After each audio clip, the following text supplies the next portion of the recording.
Untuk mengetahui seperti apa evaluasi sektor perdagangan Republik Indonesia di akhir 2021 ini, kita akan tanyakan langsung pada Muhammad Lutfi, Menteri Perdagangan Republik Indonesia yang sudah bergabung bersama saya di sini. Pak Lutfi, apa kabar? Alhamdulillah saya sehat, mudah-mudahan anaknya juga sehat. Iya, sehat selalu, Pak. Pak Lutfi, kalau kita mengingat tahun 2021 ini tinggal hitungan beberapa hari saja, begitu. Sejauh ini seperti apa evaluasi kinerja sektor perdagangan Indonesia di sepanjang 2021?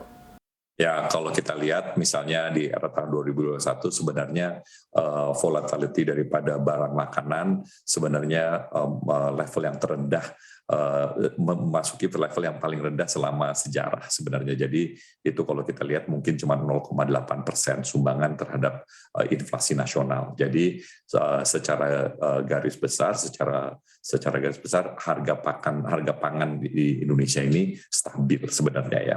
Nah, kemudian meskipun harga di luar negeri itu seperti roller coaster naik turunnya luar biasa. Jadi kami merasa bahwa supply ditangani dengan baik meskipun pada level demand yang sangat rendah karena terjadinya COVID-19 ini. So to be fair ya. Terus yang kedua, kalau kita melihat daripada neraca perdagangan ekspor impor tahun 2021 ini merupakan salah satu tahun terbaik yang pernah kita alami sepanjang sejarah. Jadi ekspor non migas kita sampai bulan November ini sudah mencapai 209 miliar. Saya memprediksi bahwa akan tembus 230 miliar.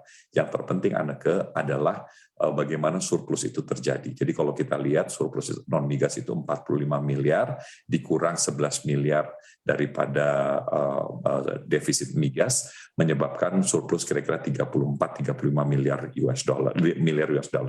Nah ini membuat menjadi salah satu yang paling baik sepanjang sejarah. Oleh sebab itu ini yang kita mesti pertahankan, dan kalau kita lihat kenapa kita bisa mencapai angka yang tertinggi itu, tentu memang komoditas dasar atau komoditas pertambangan menjadi salah satu yang terpenting. Kita bisa melihat bahwa Januari-November ekspor batu bara kita hampir mencapai 30 miliar dolar. CPO kita ekspornya juga 30 miliar dolar, tetapi kita juga bisa lihat banyak tren atau evolusi daripada industri Indonesia. Jadi kalau Indonesia dulu dianggap sebagai negara penjual barang mentah, barang setengah jadi, dengan masuknya besi, elektronik, dan mobil ke dalam top 5 daripada ekspor Indonesia ini. Jadi kalau kita lihat ada 4 barang industri dari top 5 itu adalah, yang nomor 1 adalah CPO, karena ini adalah industri turunannya.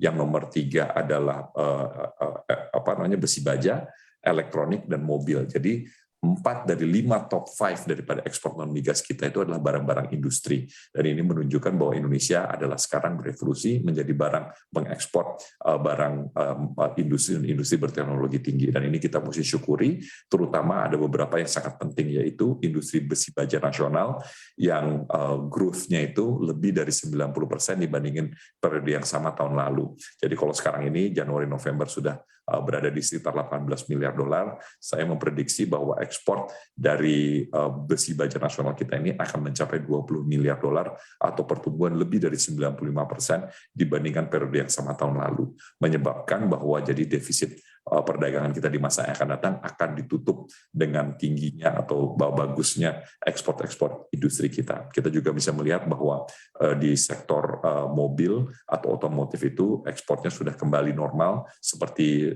pre-COVID-19, seperti di tahun 2019, yaitu sekitar 8,2 miliar dolar. Artinya kita sudah sehat kembali industri kita. Kalau untuk kinerja Kementerian Perdagangan sendiri, seperti apa evaluasi dari Anda? Baik, jadi kalau kita lihat secara umum di Kementerian Perdagangan ini memang banyak sekali yang mesti kita selesaikan sebenarnya pada tahun 2022 yang akan datang. Tetapi kalau kita lihat daripada tahun 2021 ini sebenarnya dinamika daripada perdagangan ini banyak sekali. Karena tanggung jawab daripada Kementerian Perdagangan ini bukan hanya harga naik dan harga turun yang selalu kita disalahkan, tetapi juga ada beberapa yang kita mesti bereskan. Misalnya penanganan daripada perlindungan konsumen. Ini adalah salah satu tanggung jawab Kementerian Perdagangan yang kita sedang selesaikan. Pada tahun akan datang ini kita akan ke DPR untuk masukkan undang-undang perlindungan konsumen. Yang kedua juga kita memastikan bahwa supply daripada barang-barang penting, bahan-bahan pokok ini menjadi penting, dan sekarang kalau kita lihat dengan adanya Undang-Undang Cipta Kerja, tanggung jawab dari Kementerian Perdagangan ini sekarang jauh lebih besar dibandingkan masa-masa yang lalu. Dengan tanggung jawab tersebut kita memastikan bahwa perdagangan ini harus jalan dan harus bisa memberikan manfaat buat Indonesia. Dan dalam kaitannya dengan itu kita juga sedang berunding untuk perjanjian perdagangan seperti saya utarakan tadi, karena kita berevolusi dari negara penjual bahan mentah dan barang setengah jadi menjadi barang industri dan industri berteknologi tinggi. Untuk itu, kita mesti mempunyai perjanjian perdagangan yang komprehensif dengan negara-negara, terutama negara-negara non-tradisional. Jadi kalau kita lihat sekarang, kita sedang meratifikasi RCEP, yaitu Regional Comprehensive Economic Partnership Agreement, dan kita sedang meratifikasi perjanjian perdagangan dengan Korea. Dan ini juga akan diikuti oleh banyaknya perundingan-perundingan baru yang kita akan kerjakan. Salah satu yang terpenting adalah UAE, kemudian juga dengan kita akan memulai negosiasi dengan Kanada dan juga dengan Mercosur. Mercosur ini adalah negara-negara di Latin Amerika, yaitu Brazil, Argentina, Uruguay, dan Paraguay, membuat salah satu pasar yang penting untuk industri baja nasional dan juga untuk industri mobil nasional. Baik, untuk kerjasama dagang untuk Kanada dan juga Latin Amerika yang tadi Bapak sampaikan, ini target penyelesaiannya kapan, Pak Lutfi? Jadi kalau kita lihat misalnya average daripada perjanjian perdagangan itu kira-kira 3 tahun, dan mudah-mudahan dalam waktu sebelum 3 tahun itu kita bisa menyelesaikan masalah-masalah tersebut.